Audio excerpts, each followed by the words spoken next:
Hi there, this is Ranjit, and in this video we'll be doing the unboxing for the Samsung Galaxy A5 2017 edition. And I got quite a few inquiries to review this device, and I had already unboxed the A7 2017 edition earlier. This one is actually very similar. The A7 is having a 5.7-inch screen, but this A5 is having a 5.2-inch screen, and this one has Samsung Pay, so it can be used for payments, and it is also IP68 certified, as you can see. And moving to the camera, both the rear and the front facing camera both are 16 megapixel shooter. And moving to the pricing, the price is actually pretty high on this one considering what we are getting. It's priced about close to 29,000. I'll have the link for Amazon in the YouTube show notes. So let me open the seal and let's have a closer look at this device now. So let's open up the box, and we get the handset itself. It's in black color, as you can see. I'll just keep it to the side. Let me actually bring this A7 also nearby so that you can get an idea regarding the size. 5.2-inch and 5.7-inch. Again, very similar in looks.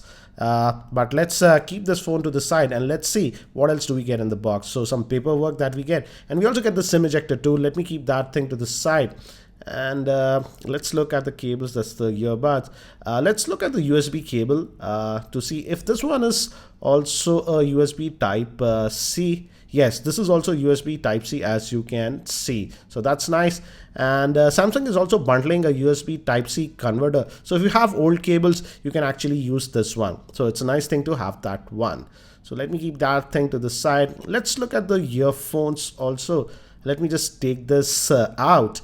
And as you can see, these are in-ear headphones, and they're pretty good as you're getting it for free. And we also have buttons to increase or lower the volume, and also a button for the microphone to take or end calls. So let me keep that thing to the side. And the good thing is that we are also getting a fast charger bundled in the box. So these were the contents of the box. Let me keep them to the side, and let's have a look at the handset itself.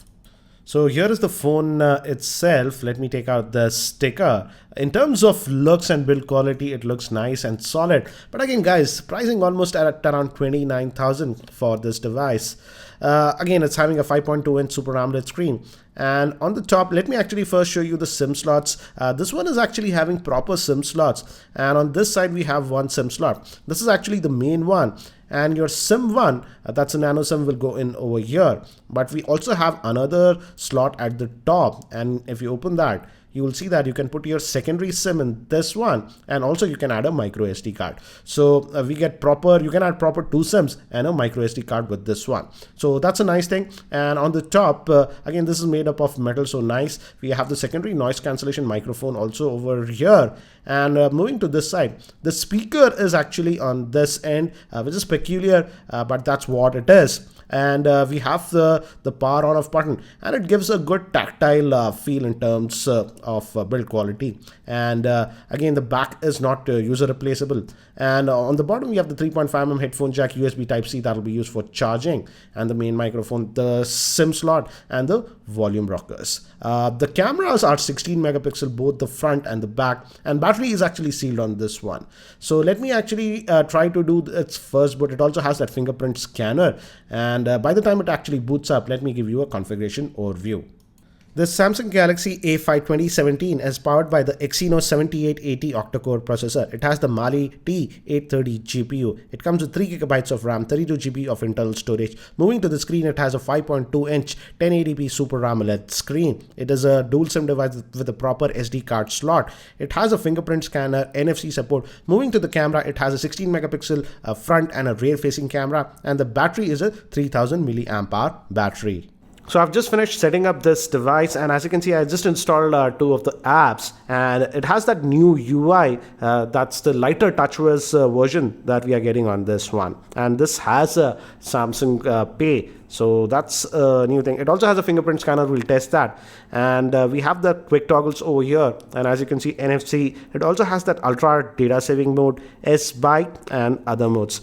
Let's look at the Android version, and let's go to about the device. And as you can see, if you go to the software info, this one is still having the Android version 6.0.1. That means it's still on Android Marshmallow.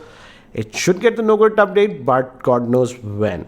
And let's just go back, and as you can see, if you touch the back buttons, these are also light up. Let's just go back again over there. Let me show you the storage that we get. For that, we have to go to the device manager, and if you go to the storage, I've just added my Google account on this. So when I added that, I had about 23 GB. So after adding your Google account basic stuff, you should get about 22.5 gigabytes of space. But as this one has a dedicated micro SD card slot, storage should not be an issue. But in terms of RAM, I'm seriously disappointed considering the price point of this device. Almost 29,000 and just 3 gigabytes of RAM. Come on, Samsung, come on. Let's just free up all the RAM. Out of that 3 gigabytes, how much do we get? Let's just hit this cleanup, and it's going to do this cleanup, and let's see how much RAM do we get. And it has done that, and out of that 3 gigabytes of RAM, you get a max of about 1.5 gigabytes of RAM. So that's regarding the RAM. And again, let's try the fingerprint scanner. I have already set it up, and it's an active fingerprint scanner.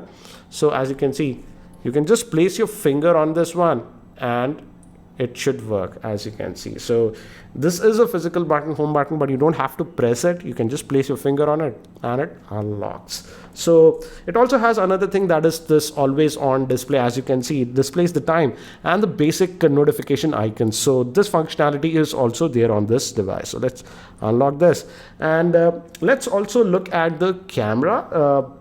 It's having a 16 megapixel front facing and rear facing camera, and it has the standard tap to focus stuff. But I did take some sample shots, but looks like this one does not have any optical image stabilization. The tap to focus, as you can see, it works fine. But I have taken some sample shots in my office in artificial lighting conditions, and here are those sample shots. So as you saw with the sample shots, in artificial lighting in my office, the sample shots were not that great. So looks like the camera performance might not be that good in artificial lighting conditions. I'll definitely test that a lot more. And I also have this Galaxy A7, which is the big brother. So here, side by side, so that you get an idea about the size difference. Definitely this A7 is bigger, and also it feels a tad more heavier to hold compared to this A5. So guys, that was a quick unboxing and first look at this Samsung Galaxy A5 2017. But seriously guys, what do you think about this Galaxy A5 considering its price point? Almost around 29,000 for this one. I feel the pricing is just way overpriced. But anyways guys, if you have any other specific questions around this device, do post your questions in the YouTube comment section below, and I'll try to include them in my review. And if you're not subscribed to my YouTube channel, hit that subscribe button. Thanks for watching. This is Ranjit, and I hope to see you in my next video.